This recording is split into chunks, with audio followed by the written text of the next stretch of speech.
gosh, magpapasexy ka at gusto mong maging member ng grupong Asian Dolls? Parang I smell something fishy, Jello. Pero joke lang, Jello. At ako po si Jello. I'm with Patricia Javier and the Asian Dolls. Dito lang sa Barangay USA! Ano bang ginagawa niyo ng grupo niyo? Ito ba puro sexy kanila o kumakanta? We try to do a little bit of something to cater to a wide group of people, something that can be wholesome at the same time, sexy, sassy but classy. I hope you guys don't mind if I, give you a curious guess. Who is the most talkative among them? So, you're the most talkative, right? So, ikaw ay madal-dal. Ang paskalapit.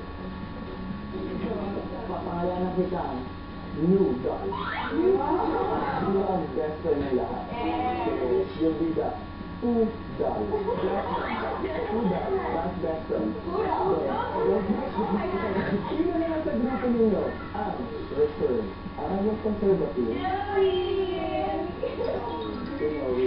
So, you're just, safety doll. This is the group. You're very more from Philippines. Dito nila ko. Yun ang ba? Dahil ikaw ang swimmer ng grupo, ikaw ay papangalanan ko. Doll.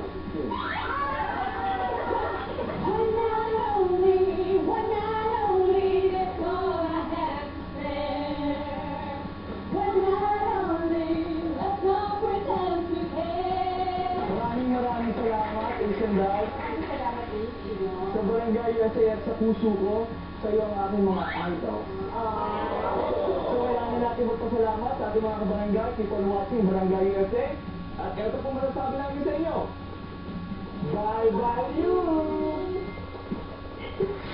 Ang bilis talaga ng 5 minutes na bukas naman, it's a star sagot agad they win on Maha Salvador as requested by Rulen Joy of Texas, USA. Patuloy lang tumambay sa tfcconnect.multiply.com for more updates, promos at syempre kwentuhan. Ako po si Bianca Gonzalez at heto nag-iitong show na nagpapaliit ng ating mundo. Super duper close tayo sa TFC.